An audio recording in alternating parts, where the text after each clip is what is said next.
ఈషాకి bye bye చెప్పి మనం ఇప్పుడు ఊటీ వెళ్ళిపోతున్నాం. అవునా నిజమా?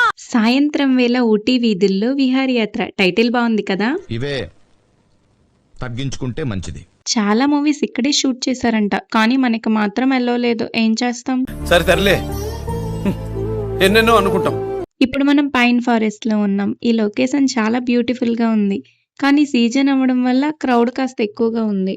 ఈ ఫారెస్ట్ మధ్యలో ఒక చిన్న లేక్ ఉంది. వ్యూ అయితే ఎక్సలెంట్ గా ఉంది. లేట్ చేయకుండా కొన్ని ఫొటోస్ దిగేసాం. తర్వాత ఇక్కడ వీడియో కోసం నా పాటలు చూసారు. ఎంత క్రౌడ్ ఉన్న ఇంత బ్యూటిఫుల్ లొకేషన్ చూసాక వీడియోస్ ఫొటోస్ తీసుకోకుండా అస్సలు ఉండలేం కదా. అందుకే ఈ విషయంలో మాత్రం తగ్గేదేలే అని కొన్ని ఫొటోస్ వీడియోస్ తీసుకొని నెక్స్ట్ లొకేషన్ కి వెళ్ళాం. ఈ లొకేషన్ 6th మైల్. వెళ్ళేటప్పుడు వే చాలా ఎత్తుగా ఉంది. అంత కష్టపడి పైకి వెళ్ళాక నాకేమనిపించిందంటే, 2 జేబుల్లో చేతులు పెట్టుకుని నడుచుకుంటూ వెళ్ళిపోతున్నాను. నేను ఎక్కడికి వెళ్తాను కూడా నాకు తెలియదు. అంటే క్రౌడ్ కొంచెం తక్కువగా ఉండి పీస్ఫుల్ లొకేషన్ కోసం చూస్తున్నా అలా ఏం కనిపించలేదు. ఇంకేం చేస్తాం, లొకేషన్ ని అలా ఎంజాయ్ చేస్తాం. కొంచెం డాన్స్ చేద్దాం అనిపించింది, అలా ట్రై చేసాం.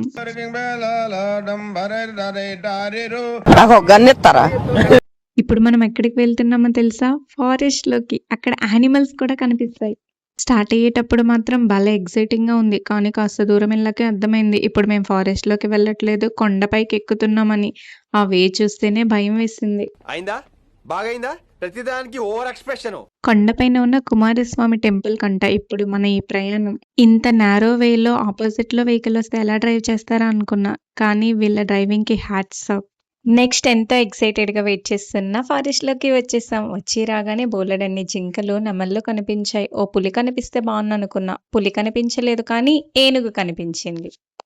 యానిమల్స్ ని జూలో చూడడమే కానీ ఇలా ఫారెస్ట్ లో చూస్తే భలే ఎక్సైటింగ్ గా అనిపించింది. ఇవి ఈ రోజు మేము దిగిన కళాఖండాలు. Stay tuned for more updates. ఖతం. Bye bye, Tata.